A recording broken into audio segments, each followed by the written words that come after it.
కోస్తాలో కాపులు, రాయలసీమలో బలిజలు ఈ రెండు కులాలు అండగా నిలవడంతోనే మొన్నటి ఎన్నికల్లో కూటమి ప్రభుత్వం ఘన విజయాన్ని దక్కించుకుంది.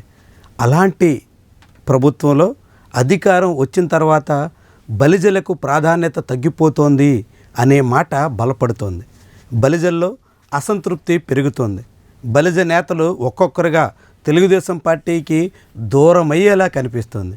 గడిచిన 4.5 దశాబ్దాలు సుమారుగా రాయలసీమలో టీడీపీ వెంట సాగిన అనేక బలిజ కుటుంబాలు కూడా ఇప్పుడు ముఖం ముత్తినట్టుగా కనిపిస్తోంది. తెలుగుదేశం పార్టీ నాయకత్వంలో తమకు న్యాయం జరగదు అనే అభిప్రాయానికి వస్తున్నట్టుగా చాలామందే భావిస్తున్నారు. అలాంటి తరుణంలోనే ఇప్పటికే సుగవాసి పాలకొండరాయుడు లాంటి సీనియర్ నేత కుటుంబం తెలుగుదేశం పార్టీకి గుడ్ బై చెప్పేసింది. సుగవాసి సుబ్రహ్మణ్యం రాజంపేట నియోజకవర్గ ఇన్ఛార్జిగా ఉండి అధికార పార్టీని వీడిపోయి విపక్షం కండువా కప్పేసుకున్నారు. ఇక ఆయన దారిలో మరికొంతమంది నేతలు కూడా బయలుదేరుతున్నారు.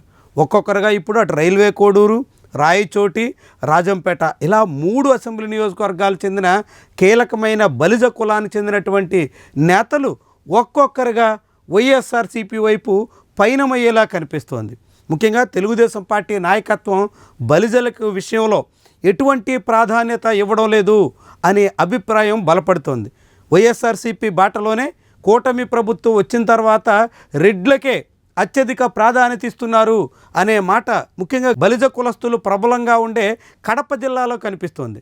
దాంతో రెడ్లకే ప్రాధాన్యత కల్పిస్తున్నటువంటి పార్టీలో తాము కూడా ఎక్కువ కాలం మనుగడ సాగించలేము అనే నిర్ణయానికి బలిజ కులస్తులు వస్తున్నట్టు స్పష్టమవుతుంది. దాంతో బలిజలు ఒక్కొక్కరిగా ఇప్పుడు తెలుగుదేశం పార్టీకి బై బై చెప్పేసే యోచనకు వస్తున్నారు. దీని ప్రభావం అటు కడప మొత్తం పార్లమెంట్ నియోజకవర్గ వ్యాప్తంగానే కాకుండా అన్నమయ్య జిల్లా వ్యాప్తంగానూ కూడా ఉంటుందనేటువంటి అభిప్రాయం బలపడుతోంది.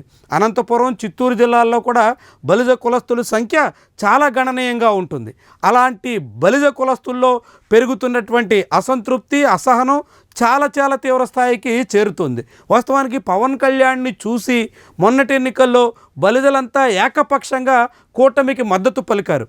అయినప్పటికీ పవన్ కళ్యాణ్ జనసేన పార్టీ తరపున కానీ లేకుంటే కూటమి నాయకత్వం ద్వారా కానీ బలిజలకు న్యాయం చేసే యోచనలో కనిపించట్లేదు అనే నిర్ణయం బలపడుతుంది. ఇదే ఇప్పుడు రాయలసీమ వ్యాప్తంగా బలిజల్లో మొదలైనటువంటి అసహనానికి కారణంగా మారుతుంది. దాంతో అనేక మంది అప్పుడే అధికార కూటమి పక్షాల మీద ముఖం మొత్తి విపక్షం వైపు చూసే యోచనలో ఉన్నారు.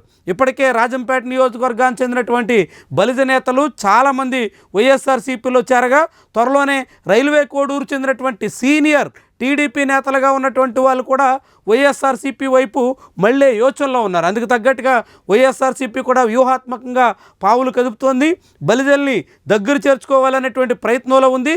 తద్వారా టీడీపీని, కూటమిని కంగు తినిపించవచ్చు అనేటువంటి భావనతో కనిపిస్తుంది. దాంతో ఇప్పుడు బలిజలు కూటమి కాదంటుంటే వైఎస్ఆర్సీపీ రమ్మంటుందన్నట్టుగా కనిపిస్తున్నారు. అటువైపు పయనమయ్యే యోచనలో ఉన్నారు.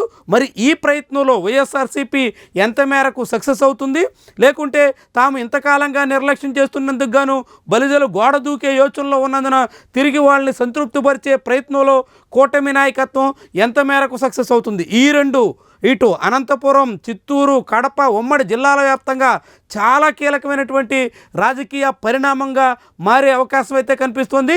మొత్తంగా బలిజల్లో బయలుదేరినటువంటి ఈ అసహనం తెలుగుదేశం పార్టీ చాలా పెద్ద ఆశలు పెట్టుకున్నటువంటి చోట్ల కూడా ఆశల మీద నీళ్లు జల్లేసే దిశలో ఉందనేటువంటి సంకేతాలు అయితే స్పష్టంగా కనిపిస్తున్నాయి.